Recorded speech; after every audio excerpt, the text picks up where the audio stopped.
She refused a duke. He disappeared for 3 years. Then her father's debt showed up, already paid. No name attached. No explanation. Just gone. And the only man in Bath who could have done it is pretending he didn't. She's going to find out why. He's going to have to decide how much of the truth she can handle. So are you. The Pump Room, Bath, October 1818. The pump room smelled of sulphur and old money, and Constance Hartley had made her peace with both. She lifted the glass, drank obediently, and set it down before Phoebe Ainsworth could ask whether the waters had cured her of anything yet. "Only my patience," Constance said. "That was gone before we arrived." Phoebe surveyed the room over the rim of her own glass. "You have the look of a woman being watched." "I am always being watched. My father's money makes sure of it." It was true and had been true for 3 years, since Josiah Hartley had taken his fortune out of Bristol warehouses and put it into a house on Laura Place, and decided that Bath would launch his daughter properly into a world that still flinched at the smell of trade on new money. Constance had stopped minding the stairs. She had not stopped noticing them. "Mr. Coles dines with your father again on Thursday," Phoebe said, with the studied idleness of someone dropping a stone into still water to watch the rings. 4 times this month. My father enjoys his company." "So your father enjoys his 400 a year." Phoebe's gaze moved past Constance's shoulder and stopped. "You're about to mind something else entirely." Constance did not need to turn round. She felt it the way one feels weather changing, a pressure shift in the room, conversations thinning, a dozen fans slowing mid-stroke. She turned anyway, because not turning would have told him something she preferred to keep to herself.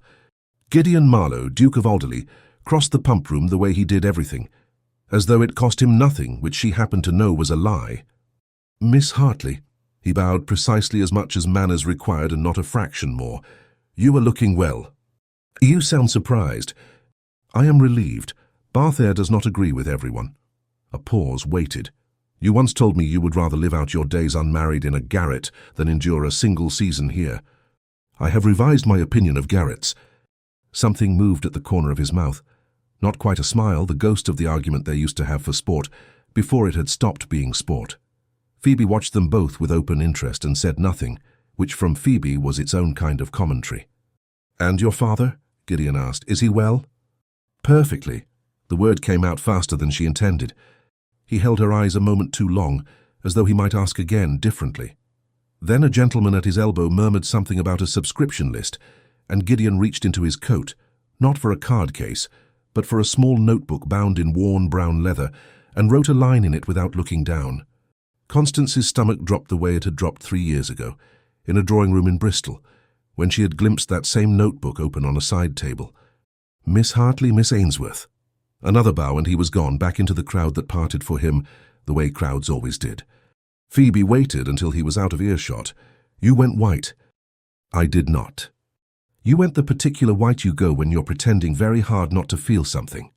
She did not press further, only tucked her arm through Constance's and steered her toward the doors, patient, the way she was patient with a horse she meant to ride later. Bristol 3 years earlier, October 1815. The drawing room at the old Hartley house on Queen Square had smelled of beeswax and the river, and Josiah's ledgers had still been open on the desk when the Duke of Alderleigh was announced. Constance had been 24 and had known Gideon Marlowe 11 weeks, long enough to know she liked the way he argued, and not nearly long enough to know what he wanted from arguing with her. "Miss Hartley?" He had stood too near the desk, close enough that the ledger pages were visible over his shoulder, her father's hand, columns of figures, the word insurance underlined twice. "I've come to ask your father a question, and I find I would rather ask you first." That is a poor beginning for a man who wishes to be thought honest. "It is the only beginning I have." He had taken a small brown notebook from his coat then. She remembered that with perfect clarity, the worn leather of it, the way his thumb had smoothed the cover before he opened it. He had not shown her what was written inside. "I have spent 3 months learning your father's business better than I understand my own estate. I would like to spend the rest of my life learning yours." "How you have spent 3 months learning my father's shipping insurance." The words had come out sharper than she intended, sharpened further by the ledger open behind him, by the notebook still in his hand. "Your Grace, I am not a fool, whatever else I may be. Your father's debts became the talk of 2 counties in August. You arrived in Bristol in September. You have dined at this house 11 times and asked my father a great many careful questions about continental credit and marine insurance, and now you stand here with your book of figures and ask me to marry you. That is not what this is. Is it not? Her voice had shaken, and she had hated it for shaking. Tell me plainly, then, what is it my father has that you need, and what is it you imagined I would not notice? He had gone very still, the particular stillness of a man deciding whether honesty would help him or ruin him, and choosing in the end neither, because he said nothing at all. The silence had answered for him more thoroughly than any confession could have. I would rather be a spinster, Constance had said, than your Duchess, your Grace. I would rather grow old alone and unremarked than spend my life wondering, each time you were kind to me, whether it was for my sake or my father's ledgers. He had closed the notebook. He had bowed, correctly, coldly. The bow of a man absorbing a verdict he believed unjust and had no grounds left to appeal, and he had left Queen Square within the hour, and Bristol within the week, and Constance had told the story so many times since, to so many drawing rooms, that she had very nearly convinced herself it no longer cost her anything to tell. The carriage home from the pump room present day. The carriage smelled of wet wool and Phoebe's lavender water, and Constance stared out at Bath sliding past. Honey-coloured stone, everyone's business known to everyone else by supper. You never told me the whole of it, Phoebe said, only that you refused him, not what he actually said. He said very little in the end. That was rather the trouble. Constance kept her voice even, a recitation rather than a confession. He came to Bristol the same fortnight his father's debts became public and started asking my father very particular questions about shipping insurance and continental credit, and then asked me to marry him 9 days later, with my father's own ledgers still open on the desk behind him. I asked him plainly what he wanted. He gave me nothing but silence. That was 3 years ago. Some things keep.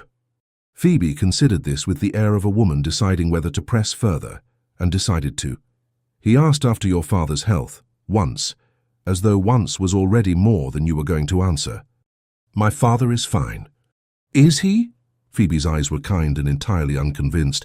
Because you didn't sound fine saying so, and Mr. Hartley hasn't dined out in a fortnight, and you changed the subject the last 3 times I asked why. Constance looked out the window and did not answer, because she did not in fact know why her father had taken to locking his study door. Laura Place that evening. Josiah Hartley carved the mutton with more attention than the mutton required, and did not once look up while he did it. You were seen speaking with the Duke of Alderleigh, he said, in the tone of a man raising a subject he had rehearsed. Mrs. Fenn told her sister, who told our housekeeper, who felt it her duty to tell me. Bath has nothing else to discuss, apparently. Bath has a great deal else to discuss. It chooses this instead because it is a better story. He set down the carving knife at last and looked at her properly. Did he trouble you? No more than he ever does. She studied her father across the table, the grey that had crept fully into his hair this past year, the way his coat, once snug, now hung a little loose at the shoulder. Papa, you look tired. I am 57. Tired is my natural condition. You look tired in a particular way. The way you looked the month before the bank in Corn Street failed, when I was a girl, and you thought I hadn't noticed you stopped sleeping. She kept her voice light, because she had learned young that her father answered lightness better than alarm. Is something wrong with the business? Something crossed his face, there and gone, quick as a bird's shadow. Nothing that need concern you, a cargo delayed, a creditor grown impatient over a matter of weeks, no more. He reached across and pressed her hand, briefly, warmly, the way he had done since she was small enough to believe every one of his reassurances. You are not to trouble yourself over an old man's business affairs. Eat your supper.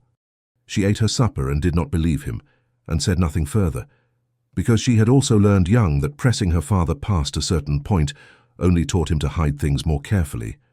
The Theatre Royal 3 evenings later, the Dowager Duchess of Alderleigh had a voice built for command and no apparent interest in using it for anything less. Miss Hartley, Miss Ainsworth, you will sit with me. I find the box unbearably large for one old woman and her grandson who insists on standing at the back like a footman. She rapped her fan against the rail. Gideon, sit down. You are giving me a crick in my neck. Yes, grandmother. He sat. It put him directly beside Constance in a box built for 4 and holding exactly that, with no arrangement that did not press her shoulder near his sleeve. "I did not realize your Grace kept a box in Bath," Constance said to the Dowager, pointedly not to him. "I keep a box everywhere my grandson is fool enough to need watching." The Dowager's eyes were sharp and entirely unfooled by the deflection. "He tells me you refused him. He does not tell me why, which in a man generally means the reason does him no credit." "Grandmother." "I am old, Gideon. I have earned the right to be indelicate." She turned back to Constance with visible satisfaction. "Well, he wanted my father's ships more than he wanted me," Constance said, since there seemed no version of the evening in which she avoided saying it. "I saw no reason to marry a man for what my family could do for him." She expected temper. She got instead a long look from Gideon that held no defense in it at all, only something that might have been recognition, or might have been fatigue, worn thin around the edges.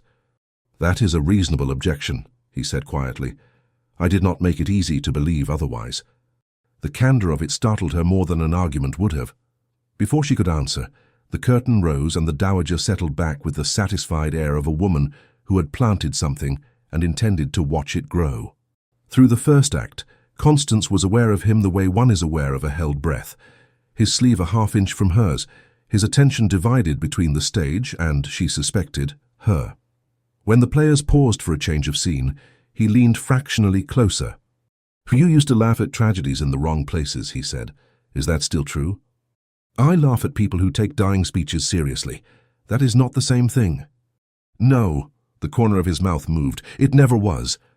She caught herself in the dark of the box, almost smiling back, and stopped herself before it finished. Number 12, the circus, 2 days later. The Dowager's card arrived with a summons rather than an invitation folded into it, and Constance, curious despite herself, went. "Sit," the Dowager said, from a chair positioned to catch the best of the window light, chocolate already poured. "I did not ask you here to discuss the weather, so we may dispense with it." "I gathered as much, Your Grace." "You think my grandson courted you for your father's ships?" The Dowager said it without preamble, watching Constance over her cup. "I will not tell you that you are wrong. I was not in that drawing room in Bristol, and I raised him too honestly to lie on his behalf when I do not know the truth of a thing. That is not the comfort I expected from this visit. I am not offering comfort. I am offering information which is worth considerably more." The Dowager set down her cup. "In 3 years, my grandson has sold 2 hunters, closed up half of Alderleigh House in town, and turned down every heiress his solicitor has paraded before him, and there have been several, Miss Hartley, some considerably better dowered than you. He has spent 3 years putting that estate back together with rents and patience and his own 2 hands, when the easier road was standing open the whole while, and all it required was marrying money." Constance said nothing. The chocolate had gone lukewarm in her hands.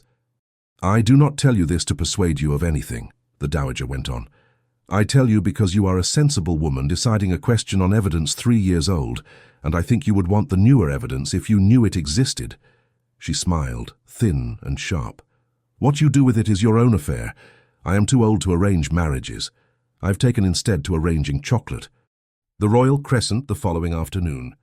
Mr. Bertram Coles walked at exactly the pace of a man who had never in his life been late for anything, and narrated the view as though Constance might otherwise fail to notice it. "The Crescent is generally agreed the finest prospect in Bath," he said. "I find it very fine indeed." "So do I," Constance said, because it was easier than explaining that she had heard the opinion phrased identically at 3 previous dinners. Beside her, Josiah walked more slowly than he used to, one hand resting on his cane rather more heavily than the cane required. When Bertram paused to admire a doorway, Josiah's breath caught. A small thing, a missed step recovered too carefully.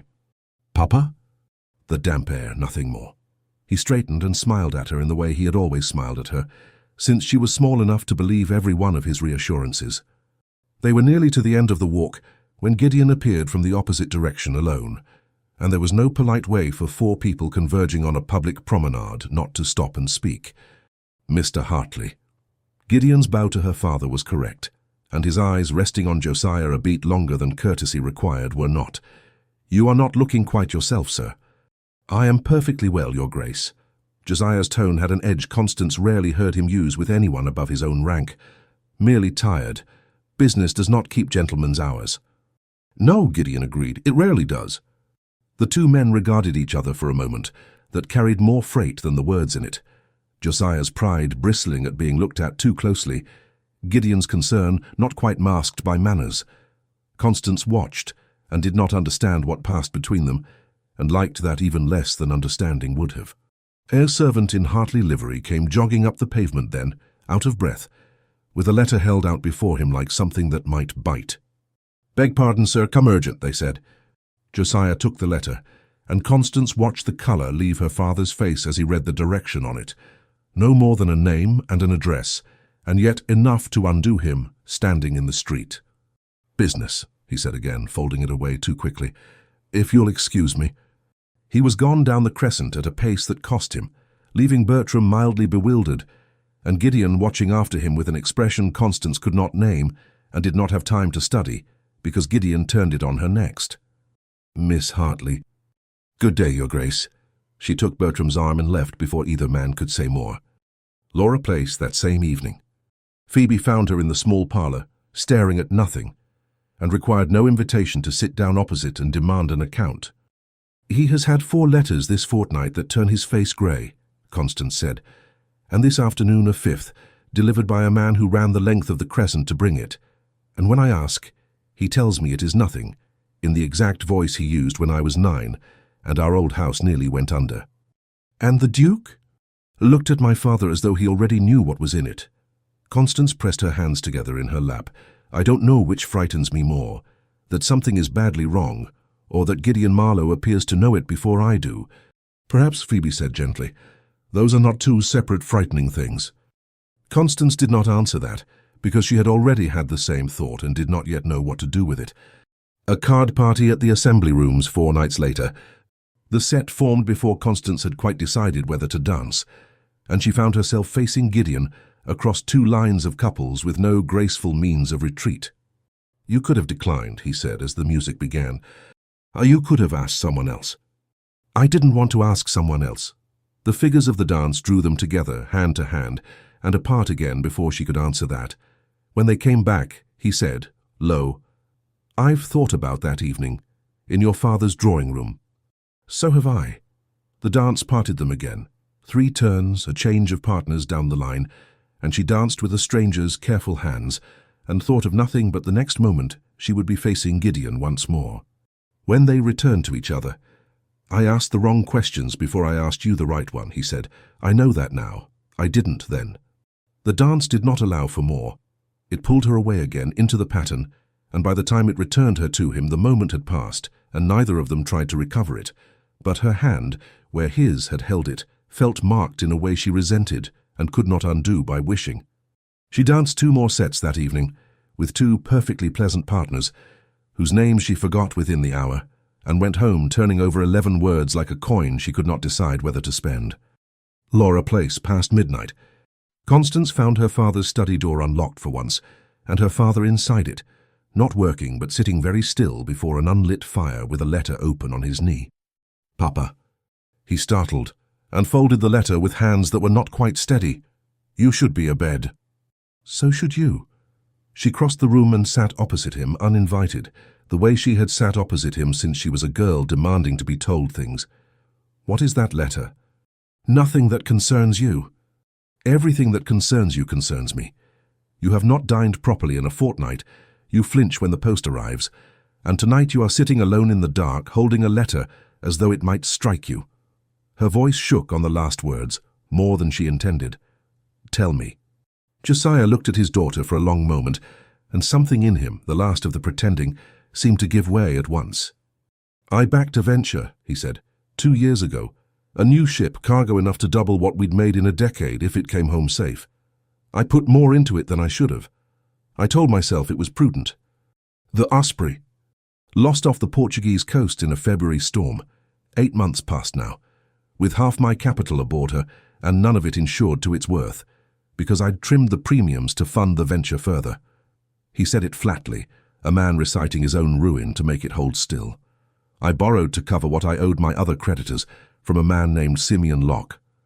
And now he wants it back. All of it, within the month. Josiah's hand on the letter tightened until the paper crumpled. If I cannot pay, he has made it very clear he will have me arrested for the debt. A man of his standing can do that, Constance, and will, and enjoy it. She sat frozen, doing the arithmetic of it. Her father in a sponging house, the Hartley name become a byword in every drawing-room that had only just begun to accept them, everything he had built undone in the space of one bad winter at sea. "How much," she said, "is the debt?" He told her, and it was worse than she had let herself imagine. "There is Mr. Coles," Josiah said carefully, not looking at her. "He has 400 a year and has made his intentions plain, and a settlement quickly arranged might—" "Do not." Her voice cracked on the word. "Do not ask me to sell myself to a man I feel nothing for, so you needn't ask anyone for help. I am not asking you to sell yourself. I am asking you to consider that we may have no other means left." He looked old, saying it, older than the candlelight alone accounted for. "I would not ask, if there were another way." Constance did not sleep that night. She lay awake turning over every name she knew with money enough to matter, and hated that only one of them arrived, unbidden, every time. Milsom Street the following morning. Gideon's man of business, Mr. Fenwick, had the particular patience of a solicitor accustomed to clients who asked him to do difficult things quietly. He had heard Locke's name 3 weeks earlier, from a Bristol merchant who mentioned Hartley, and unpaid notes in the same breath over a supper Gideon had attended for precisely that purpose. He had said nothing then, to anyone, waiting to be certain of the scale before he moved. "Simeon Locke," Gideon said without preamble, closing the office door behind him. "I want to know everything about him, what he's owed, by whom, and what it would take to hold his notes myself, without his ever learning whose money bought them." Fenwick set down his pen. "May I ask why, Your Grace?" "No. I ask because it will affect how quietly it can be done." Fenwick said it without offence, a man used to Gideon's economy of explanation. "Locke deals through an agent in Bristol, a Mr. Grimshaw. If the debt in question is Mr. Hartley's, as I have suspected for some days, it would be simpler to purchase the notes directly from Grimshaw than to approach Locke, who I understand takes a personal satisfaction in these matters that has nothing to do with sound business. Then approach Grimshaw this week. Whatever the price, within reason, pay it and structure it so that nothing in the paperwork can be traced back to Alderleigh. And if Mr. Hartley learns of it regardless, he won't hear it from you." Gideon's jaw tightened. "This is not a debt I'm collecting on, Fenwick. I am erasing one. There is a difference, and I want it to remain invisible." Fenwick studied him a moment, the particular look of a man of business permitting himself one personal observation before returning to his ledgers. "You went to considerable trouble 3 years ago, Your Grace, to be understood correctly by a certain family in Bristol, and were not. I merely note that you appear to be repeating the exercise." "Then note it, and do the work anyway." Number 12, the circus, that same afternoon. "So you bought his debt," the Dowager said, not a question, when Gideon called on her before returning to his lodgings. "I had it from Fenwick's clerk, who cannot keep a secret from anyone who feeds him seed cake. I would prefer it went no further." "Naturally you would. You have made an entire philosophy of preferring things go no further." She regarded him over her spectacles with the frank exasperation of a woman who had watched him grow from an unreadable boy into an unreadable man. "Tell her, Gideon, before she learns it from a solicitor's clerk over seed cake, as I did. If I tell her, it becomes a transaction again. A thing I did to be forgiven rather than a thing I did because it needed doing." His voice was quiet and entirely certain. "I would rather she never know it was me than have her wonder even once whether I did it to win an argument I lost 3 years ago." "That," the Dowager said, "is either the most honourable thing I have ever heard you say or the greatest foolishness. I confess I cannot yet tell which." Sydney Gardens, 2 days later. She had gone looking for the Dowager Duchess, for advice, for anything, and found Gideon instead, alone on a gravel path with his notebook in hand. Agnes, her maid, trailed at the prescribed 20 paces, close enough for propriety and far enough for nothing useful to be overheard. 3 years of careful distance evaporated the moment Constance saw him. "You knew," she said before any greeting. "At the Crescent. You looked at my father as though you knew exactly what was wrong with him." Gideon closed the notebook slowly. "I had heard rumours, nothing certain." "Rumours about what? About Locke? About the Osprey?" Her voice had climbed higher than she meant to allow it. "You've been asking after my father's health for a fortnight and taking notes in that little book of yours the whole while, and I am supposed to believe that's concern and not—" Not the same thing you did 3 years ago. Watching, calculating what a ruined merchant's daughter might still be worth to you. Something closed in his face, not anger, worse than anger. Is that truly what you think of me? What else am I meant to think? You appear the very season my father's business begins to fail, exactly as you appeared the season his debts first became known, asking the same careful questions, writing the same careful notes. You never asked me what I was writing. His voice had gone very quiet, very level, the voice of a man holding something shut by main force. 3 years ago, or now. You decided you knew, and you have been deciding it ever since, and it is considerably easier than asking. Then tell me what's in it. For a moment she thought he would. His hand tightened on the leather cover, and something moved behind his eyes that looked almost like relief at finally being asked. And then it shuttered, and he only said, "Lo, not like this. Not while you're looking at me as though I'm the danger and not the man trying to stand between you and it." That is not an answer. No, he said, it isn't. He bowed, correct and cold, and entirely unlike the man who had held her hand too long in a dance 4 nights before. "Good day, Miss Hartley." He walked away down the gravel path, and Constance stood alone among the Sydney Gardens' careful hedges, Agnes a patient shadow at her back, furious and frightened, and, beneath both, obscurely certain that she had just refused something a second time without ever learning what it was. Laura Place that evening. She found her father in the hall, a fresh letter in his hand and an expression she had not seen on him since the week the Corn Street Bank failed. "Grimshaw's clerk called this afternoon," Josiah said, unsteady. "The month I was given, it has been withdrawn. He would give no reason, only that the terms had changed, and I am now to settle the full sum within the week, or answer for it in person before a magistrate." Constance felt the floor of the evening tilt beneath her. A week, not a month, a week. In fact, the reason was this. Locke had heard through the particular underground of Bristol commerce that Josiah Hartley had been making cautious inquiries about raising funds elsewhere. Locke, who collected debts the way other men collected grievances, had moved to close the trap before it could be sprung open, by someone with deeper pockets than he had anticipated. He had dispatched Grimshaw's clerk that very afternoon with the accelerated demand, intending to force Josiah into the open before any rescue could arrive. He had moved too late by approximately 4 days. Fenwick had already reached Grimshaw. Constance did not know this. Josiah did not know this. The ground had already shifted beneath them both, and neither of them could yet feel it. Laura Place morning. The letter from Grimshaw's office arrived with the ordinary post, unremarkable in its cover, and undid Josiah Hartley more thoroughly than the demand that had preceded it. "Read it again," Constance said, though she had heard it twice already and did not in truth doubt the words. She wanted to hear her father's voice steady around them a second time, to be certain the relief was real and not some cruelty of hope. Josiah read it again. "The notes formerly held against you have been retired in full and the account stands settled. No further action will be required of you in this matter." His hand, holding the page, trembled in a way it had not trembled even under threat. Settled. Constance, settled entirely, and no name attached to it. Grimshaw's clerk would say only that the sum had been paid by a private party who wished to remain unnamed. A private party? I have racked my memory for every man in Bristol who might do such a thing, and want no credit for it, and I can think of not one. Josiah sat down heavily, as though his legs had only now been told they might stop bracing. I do not understand it. I do not understand why anyone would.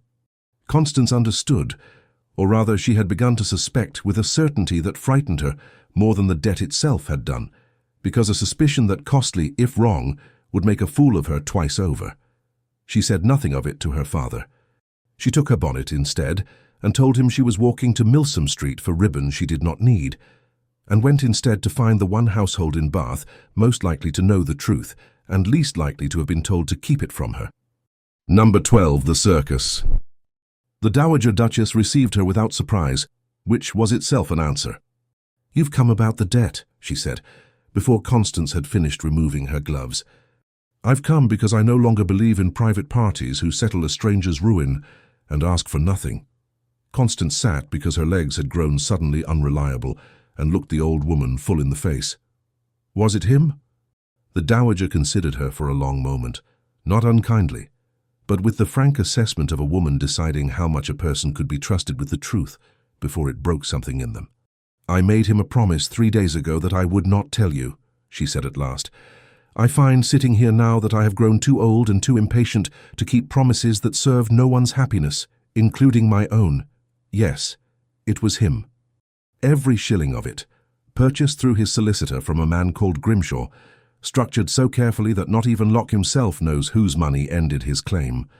She poured chocolate she had not asked whether Constance wanted. "He has sold the last of the hunters at Alderleigh to do it. 2 more fields let to tenants he'd meant to farm himself. He did not consult me on the wisdom of it. He rarely does when he has decided a thing is right. Why would he tell no one? Why let my father sit through even one night of that shortened deadline, not knowing it was already ended? Because he did not do it to be thanked, child, and he is frightened, though he would rather die than use that word, that if you learned of it too soon, you would believe he had done it to be forgiven, to buy back 3 years ago with this week's coin." The dowager's eyes softened just slightly around their sharpness. "He would rather you never knew at all than have you look at what he did and call it a transaction. He has had quite enough of being misunderstood as a man who deals in accounts. He would like just once to be understood as a man who does not." Constance sat very still, turning the chocolate cup in her hands without drinking from it, while something she had held rigid for 3 years began, very quietly, to give way. "Where is he now?" she asked. "Walking, I should think. He walks when he cannot sit still, and he has been unable to sit still since Tuesday." The dowager's mouth curved, not quite a smile. "Sydney Gardens, most likely. He has a fondness for that particular gravel path. I imagine you know it." Sydney Gardens that afternoon. Her maid Agnes trailed at the prescribed distance, near enough for propriety, and far enough for nothing useful to be overheard. Constance was grateful for neither quality, and had forgotten both within moments of finding Gideon on the same gravel path where she had accused him a fortnight before. "I know what you did," she said before any greeting.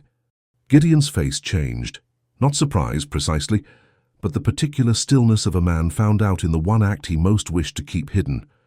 "Then I suppose my grandmother has grown tired of promises." "Don't be angry with her."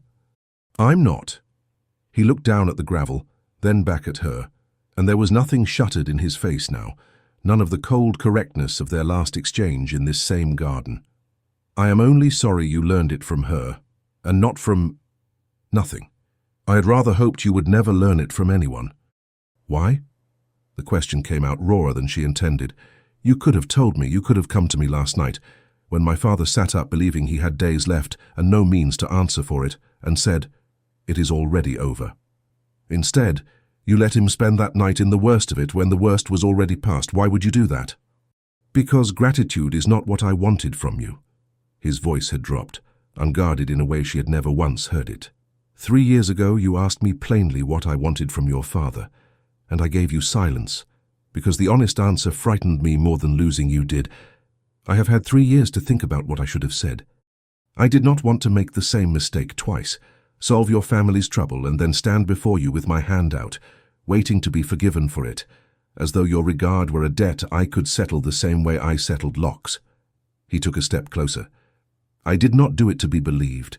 I did it because I could not have lived with myself, watching your father suffer, when I had it within my power to stop it. Whether you ever knew or not. I know now." "Yes." Something moved across his face, not triumph, nothing so simple. "And I find I am considerably more frightened of that than I was of the not knowing." She looked at him, really looked the way she had not let herself look in 3 years, and reached out before she had quite decided to, and closed her hand over his. He went very still.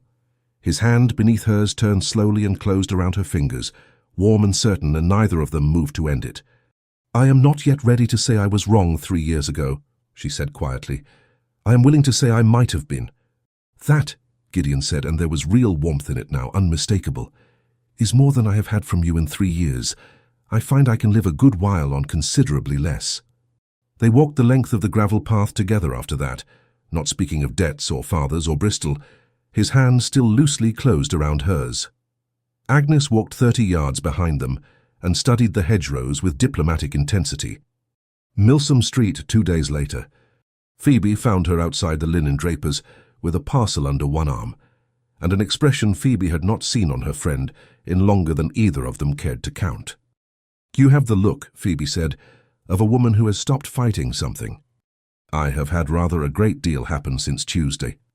Constance fell into step beside her and told her all of it. The Dowager's confession, the notebook still unopened but promised, the gravel path, the hand that had not let go until it had to. Phoebe listened with the particular stillness she reserved for things that mattered. "And your father's debt," Phoebe said when the account was finished. "Is it truly ended? Fenwick called on Papa yesterday at Gideon's request and laid the whole of the settlement before him in writing. Every note purchased, every figure accounted, so there could be no question of anything owed to anyone ever again. Papa read it 3 times before he believed it." Constance's throat tightened, remembering her father's face over the papers, the way his shoulders had come down from around his ears for the first time in a month. Mr. Grimshaw's clerk confirmed it separately, unprompted. He said Locke himself does not so much as know the debt changed hands, only that it is gone. "So it is truly over." Phoebe's voice had gone gentler than her usual dryness allowed. "You may simply be happy now without watching the door for bad news." "I am not yet entirely certain I remember how." Constance laughed unsteadily and found it did not hurt the way laughing about any of this had hurt a fortnight before. "But I find I am rather looking forward to learning." "Good." Phoebe squeezed her arm. "Now, tell me again about the gravel path. I want the part where his voice went unsteady, and I want it slowly this time." Laura Place, 4 days later. He called properly this time, announced, expected, admitted by the housekeeper with none of the awkwardness of accident, and found Constance in the small garden behind the house, cutting the last of the season's roses. Agnes sat on the garden step with her mending, her attention admirably fixed upon it. "Your father has given me leave to walk with you," Gideon said. "On the condition I am given to understand that I return you within the hour, and do not once mention shipping. He is very particular about shipping lately. I cannot imagine why." A smile, not the careful half-smile of the pump room, but something looser, more willing to be seen. He offered his arm and she took it, and they walked the garden's narrow paths in a silence that had none of the old strain in it. "I owe you an apology," she said after a while. "Not for refusing you 3 years ago. I do not think I was wrong to ask the question I asked, or to want an honest answer to it.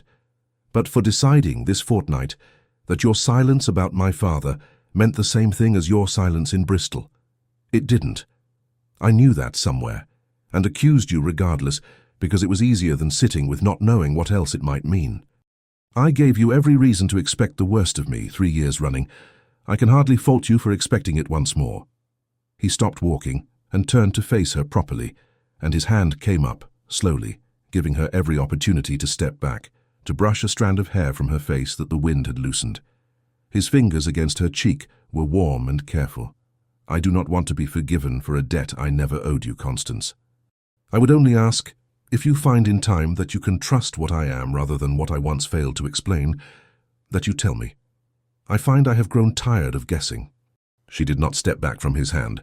She leaned very slightly into it, and felt him go still with the surprise of being allowed. "Give me time," she said. "Not much. I find I no longer want much." "Then you shall have exactly as much as you ask for, and not a day more," he said, "because I have already given you 3 years, and I find I have very little patience left for giving you a 4th. She laughed, a real laugh startled out of her, and he watched her do it with an expression so openly fond that she had to look away first. Number 12, the circus, 3 evenings later. The Dowager had contrived, with a transparency she made no effort to disguise, to spend the entirety of supper positioned at the far end of the table with her embroidery frame and a determinedly inclined ear, while Constance and Gideon occupied the other end at a distance close enough for private conversation, and not quite close enough for impropriety. A footman stood at the sideboard. The candles were lit. Everything was, by the strict letter of propriety, entirely correct, and yet the Dowager's absorption in her needlework was performed so elaborately that both younger people were aware it was performance, and aware she was aware they knew, and found they could speak almost freely in consequence. "Your grandmother's deafness," Constance said, "is remarkably well timed. My grandmother has never once in her life failed to hear something she wished to hear." Gideon refilled her glass, unhurried, and there was an ease in him tonight she had not seen even in the garden, a man who had stopped bracing for a blow. "She informed me this morning that she intends to practice it regularly until I have said everything I mean to say to you. She described this as a kindness, "And what is it you mean to say?" "A great many things in no particular order, none of which I have practiced, which will surprise you, I think, given how carefully I have practiced everything else I have ever said to you."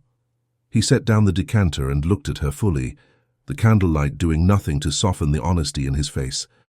"That I have watched you across 3 dinners and a theatre box and a card party, working very hard to decide whether you could trust what you saw in me, and I have wanted every single time to simply hand you the proof rather than let you arrive at it alone. I did not, because I thought you deserved to arrive at it in your own time, and not have it pressed upon you the way I once pressed a proposal upon you before you were ready to hear it plainly. You have grown very patient, Your Grace. I have grown very tired of the alternative." His hand found hers on the table, entirely without pretense of accident this time. "I should like to show you the whole of it. Not tonight. Tonight, I find I would rather simply sit here and have supper with you, and not yet risk the one thing I have been most afraid to risk, but soon. Sydney Gardens, if you're willing. I find I owe that path an apology as much as I owe you one." "I am willing," Constance said, and found she meant it entirely. "Whenever you are ready." They finished supper slowly, talking of nothing that mattered and everything that did. Her father's improving colour, the Dowager's latest campaign against a bonnet she considered vulgar, a book Gideon had been rereading that she had once told him, 3 years ago, she could not abide. At the far end of the table, the Dowager's embroidery needle moved steadily, and her expression remained serene, and she did not once look up. And when he handed Constance into the carriage afterward, his hand lingered at her waist a moment longer than strict propriety allowed, and neither of them moved to correct it. Sydney Gardens, 1 week later, early evening. Phoebe had been persuaded, with very little difficulty being Phoebe, to walk some 30 yards ahead and admire the plantings with sustained and elaborate interest, leaving Constance and Gideon on a bench at the garden's quieter eastern end, with the full force of social convention nominally satisfied, and practically a fiction. The light was going golden long across the gravel, when Gideon finally took the notebook from his coat and, instead of writing in it, held it out to her. "You asked me once what was in it," he said. "In this same garden, though I imagine you don't recall the exact spot as precisely as I do. I told you not like that. I find I am ready now, if you still wish to know." Constance took it carefully, as though it might dissolve in her hands, and opened the worn leather cover. There were no ledgers, no columns of her father's worth. The first pages held nothing but ordinary accounts of Alderleigh's own affairs: rents collected, a roof mended, a tenant's difficult winter eased by a reduction he'd granted and never told his steward to record as charity. Further in, the entries changed. Dates she recognized. October the 4th. Red one, in a hand she now realized had always been careful rather than cold. She said she would rather grow old in a garret than marry for what I could not honestly deny wanting. She was not wrong to say it. I have spent the evening trying to compose an answer that is not also a lie, and have failed. She turned the page, throat tight. October this year. Saw her in the pump room after 3 years, and found I had not, as I hoped, grown indifferent to the particular way she holds her chin when she's pretending not to be glad of something. Locke's notes purchased through Grimshaw today. I have told no one and do not intend to. If she ever learns of it, I would rather she learn it the way one learns a thing is simply true, not because I confessed it to be believed. The last entry was dated that very morning. I am done writing what I feel instead of saying it. If she asks to see this book again, I will not tell her not like that a second time. Constance closed the notebook slowly and looked up at him and found he was watching her with none of his usual composure. Undefended, waiting, a man who had just handed over 3 years of himself and had no notion which way the answer would fall. "You wrote about a strand of hair," she said unsteadily, "before you had ever touched it." "I wrote about a great many things before I permitted myself to have them." His voice had gone rough at the edges. "I am asking you now, plainly, with nothing left in that book that I have not already shown you. I love you, Constance. I have loved you for 3 years in a fashion I told myself was over, and I do not wish to spend a 4th pretending otherwise." "I would rather be a spinster," she said, and watched something in his face brace itself, than marry a man I did not love completely and without reservation, and for no reason but himself. Her own voice broke finally.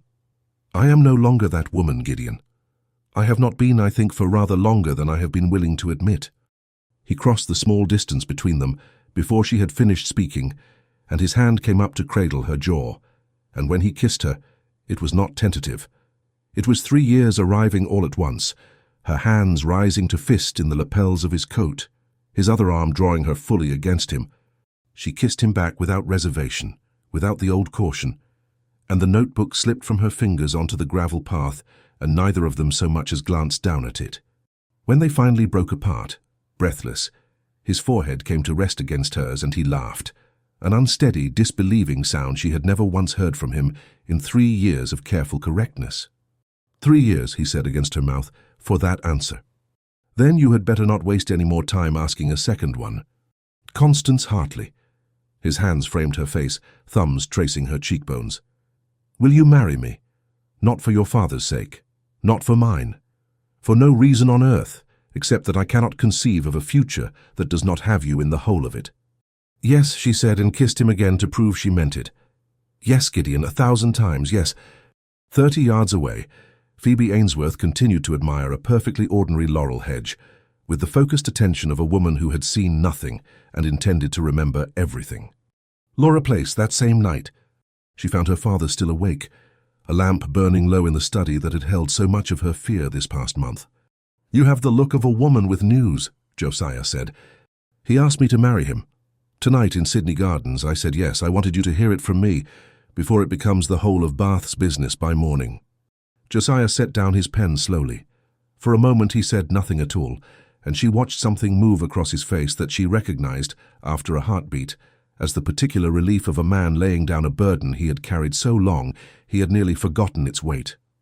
I confess, he said at last, that when he first came to me in Bristol 3 years ago, I thought him a fine match and never once thought to ask whether he was a good one. I will not make the same error twice, so I ask you plainly, and I want a plain answer. Do you love him, Constance? Not is he suitable, not can he provide for you, though God knows after this month I have learned to value that rather more than I once did. Do you love him? More than I have ever let myself say aloud, to him or to myself. Her voice caught. I fought it for 3 years, Papa, because I was afraid of being wanted for what I could bring a man, rather than for myself, and I would rather have been alone forever than make that mistake and never know it. But he never once wanted what I could bring him. He wanted what I could bring him tonight, a hand no ledger runs to. Then you have my blessing, though I understand you did not strictly require it. Josiah rose and crossed the room and put his arms around her. I am proud of you, not for marrying a duke, for refusing one first when it mattered, and for knowing the difference this time between a man who wants a fortune and a man who has simply finally made himself worth wanting. Laura Place the following afternoon. Bertram Coles received the news in his usual unhurried fashion, which made it somehow easier and harder at once. I confess I suspected as much, he said, turning his hat in his hands in the small parlour. From the manner in which you spoke of the Duke, even when you were at pains to speak ill of him. A woman does not go to such trouble disliking a man she has no feeling for. He smiled a little ruefully. I am disappointed, Miss Hartley, but not surprised, and I would rather lose you honestly than win you as a second choice, dressed up as a first. I wish you very happy. You deserve better than to have been anyone's second thought, Mr. Coles. I'm sorry for it. Don't be. I shall recover and dine out for a fortnight on having been very nearly a duke's rival, which is more distinction than I expected from the season when I arrived. He bowed over her hand, entirely without bitterness. Josiah's study that same evening. Gideon came alone and asked to speak with Josiah privately, man to man. I owe you an accounting, Gideon said once the door was closed, and I find I would rather give it to you honestly than have you learn the whole of it in pieces, as your daughter did. I know about the debt, Your Grace. Grimshaw's clerk confirmed it this morning, once pressed rather more directly than clerks generally like to be pressed. Josiah's voice was not entirely steady. You sold horses. Let land you meant to farm yourself. For a man you had every reason to think ill of you. I did it for your daughter, sir, not for you, though I am glad enough it served you both. 3 years ago I came to your house with genuine regard for Constance and a genuine desperation about my own estate, tangled together so badly that I could not, when she asked me plainly, separate one from the other. I have spent 3 years learning to want nothing from a Hartley that a Hartley did not choose freely to give. He held Josiah's eyes without flinching. I am asking your blessing now, with nothing left owing on either side, and no ledger between us that either of us need ever mention again. Josiah studied him for a long moment, the same appraising look he turned on every cargo and every contract before he'd stake his name to it, and at last extended his hand. "You have it," he said, "and my gratitude besides, though I understand you did not do it to earn that either. She refused you once for good reason. See that she never has cause to regret unrefusing you."